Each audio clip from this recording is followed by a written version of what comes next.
Alrighty, welcome to Latin 6. This is a little different from what we're used to, but we're going to start on lesson 3 in our textbooks. So please pause and open up to page 14 and 15 in your textbook with me, please. And we'll begin with a prayer. In nomine Patris et Filii et Spiritus Sancti. Amen. Ave Maria, gratia plena, Dominus tecum, benedicta tu in mulieribus, et benedictus fructus ventris tui, Iesus. Sancta Maria, Mater Dei, ora pro nobis peccatoribus, nunc et in hora mortis nostrae. Amen. In nomine Patris et Filii et Spiritus Sancti. Amen. Salve. So last week we talked a little bit about the imperfect tense. Imperfect tense. And we remember that something that's perfect is totally done. So imperfect is like I was walking to the store.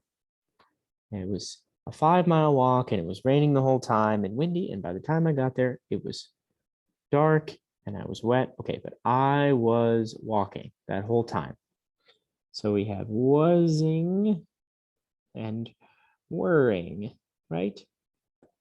So that's an imperfect action. But then you can say, finally, I arrived. That ed is a perfect ending. So that's not what we're talking about. We're talking a thing that was going on. I was walking. I was talking with my brother. I was doing my chores, etc. So we have that wasing. So far we've learned about our present tense, amo, which we know can mean I love, I do love, I am loving. Those are the 3 kinds of present tense we have in English. We have that. Then we have our imperfect, ma bomb, which we know is I because it's got that M there. And our I endings are O or M for verbs. Amabam is I was loving, not I love. That would be perfect, but imperfect. I was loving. So it's in the past, but it's not completed yet. I was loving. Okay. Now today, I want to talk about the future tense. What's the future tense? Well, fortunately, we have the future tense in English. So it's not that too hard of a thing to wrap our brains around. Remember that the imperfect tense we recognize with that ba, remember? Imperfect tense, we have ba, right? We call it like the sheep tense because we have amabam, amabas, amabat, etc. Well, the future tense, which tells us something that will happen in the future, has be. So it's going to tell us what will be. See how that works? So here's how the future looks for our modal verb amo. And you can look at it with me on page 14 at the top. Amabo, amabis, amabit, amabimus, amabitis, amabunt. Notice that I told you the sign for the future was be, but there's 2 exceptions. Amabo, you notice, has that O ending. We're used to seeing an O or an M. And amabunt isn't amabint, it's amabunt with a U, but we still see the NT to tell us it's they doing it. So a kind of silly way to remember the endings here is bo, bb, boo. Maybe you can say that and your family will look at you like you're silly. Bo, bb, boo. Bo, bb, boo. So 4 B's, a bow at the beginning, and boo at the end. And that just tells us what the endings are. Amabo, amabit, amabit, amabimus, amabitis, amabunt. Let's do that with a verb from our vocabulary. You notice that we have 10 new words, and they all behave just like amo. So we see on page 14 that next new word, adoro. To say you adore, we can say adoras in the present tense. Now we want to add our ba to get imperfect. You were adoring. Adorabas. imperfect. How about the future? It's just as easy. Adorabis means you will adore. Okay? So, I will, you will, he, she, it will, we will, you all will, they will, etc. Okay, I'm going to read through the new vocabulary words on page 14. Would you read them with me, please?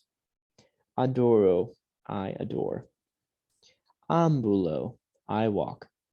Notice it's not ambulo.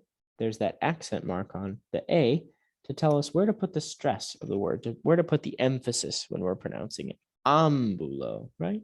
And we don't say ambulo, we say ambulo. Ambulo. Habito means to live or to dwell in. That's where we get our word habitat. Judico, not judico, but judico. The I or the J at the beginning of a word makes a y sound like a Y. Judico, to judge or consider. So when you judge, if you're going to have a cake baking contest and you want to decide who makes the best cake, you're going to judge who makes the best one. You're going to kind of consider which one's the best. So you have judge or consider. Laboro looks like labor. I work. Libero, again, with that accent mark, libero, I set free. This is where we get our word liberty, which is another word for freedom.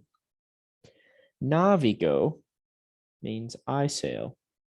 Navigo. If you're going to go out in your boat and navigate around, you're going to sail. Occupo, not occupo. Occupo means to seize. Notice that it does not mean occupy, but this is where we get our English word. So if you're going to seize someone's property, or if the Romans are going to go in and seize a territory for their empire, this is the word they would use. Saluto is a way to say I greet. So another way to say salve, which is our word to say hello, I could say saluto, I'm greeting you. And supero, to overcome, right? Superman overcomes dangerous things, or to surpass. If you're surpassing, you're going over. If the number of people in our class surpasses 13, that means we have somebody extra there today. It's overcome the normal number. So for the future tense, we add our stem, that part that stays the same, that gives it its meaning. So we have for love, or we have habita for live. And then we add our tense sign, which is be for the future tense, be. And then we add our ending, which comes from that chart that we know so well, O-M-S-T. You can do the rest, right? Moose, geese, nt. So we just add our ending for he, she, it will live, habita, beat. So we get habita, beat. Look at that. So the future tense is just like the imperfect tense in the way we build it, but one means something you were doing, and the future tense means something in the future, something you will do. So for homework, would you please do lesson 3? That's on page 20 in your workbook. Lesson 3, worksheets 1 through 3.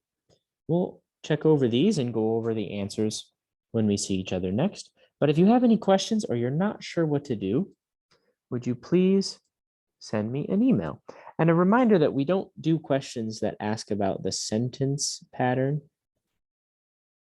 So on page 21, you'll see a question that asks about the sentence pattern. You can just skip that one, but please do the other ones.